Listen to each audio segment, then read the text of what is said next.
বগুড়ার কাটাখালী বাঁধ ধসে ১২ গ্রামের মানুষের দুর্ভোগ। বগুড়ার শেরপুর উপজেলার সুঘাট ইউনিয়নের চককল্যাণী গ্রামে অতিরিক্ত পানির চাপে কাটাখালী বন্যা নিয়ন্ত্রণ বাঁধ ভেঙে গেছে। বৃহস্পতিবার সন্ধ্যায় প্রায় ৫০ ফুট বাঁধ ধসে পড়ে। এতে শেরপুর ও ধুনট উপজেলার অন্তত ১২টি গ্রামের সঙ্গে যোগাযোগ বন্ধ হয়ে যায়।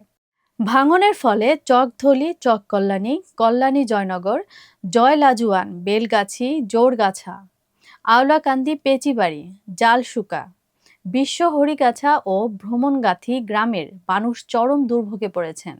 ক্ষতিগ্রস্ত হয়েছে দোকানঘর, গাছপালা ও কৃষকের ফসলি জমি। স্থানীয়রা জানান, বাঁধ সংস্কারের অপরিকল্পিতভাবে প্লাস্টিকের পাইপ বসানো হয়েছিল। ওই পাইপ দিয়ে পানি প্রবাহ শুরু হলে বাঁধের দক্ষিণাংশে চাপ তৈরি হয় এবং তা ধসে পড়ে। অনেকেই অভিযোগ করেন, শুষ্ক মৌসুমে সংস্কার না করে বর্ষায় কাজ করায় এই বিপর্যয় ঘটেছে। চাষাবাদ ও রোগী পরিবহনে সমস্যায় পড়েছে এলাকাবাসী। কৃষকরা হাটে ফসল তুলতে পারছেন না, আর হাসপাতালে পৌঁছানো কঠিন হয়ে পড়েছে।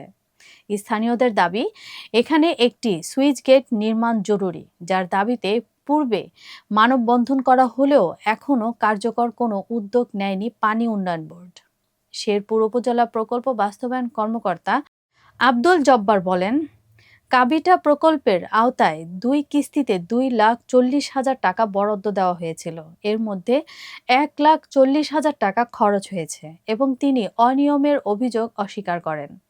এদিকে উপজেলা নির্বাহী কর্মকর্তা আশিক খান জানান, বাঁধ ভাঙনের বিষয়ে পদক্ষেপ নিতে সংশ্লিষ্ট কর্মকর্তাকে নির্দেশনা দেওয়া হয়েছে। অনিয়ম থাকলে তদন্ত করে প্রয়োজনীয় ব্যবস্থা নেওয়া হবে।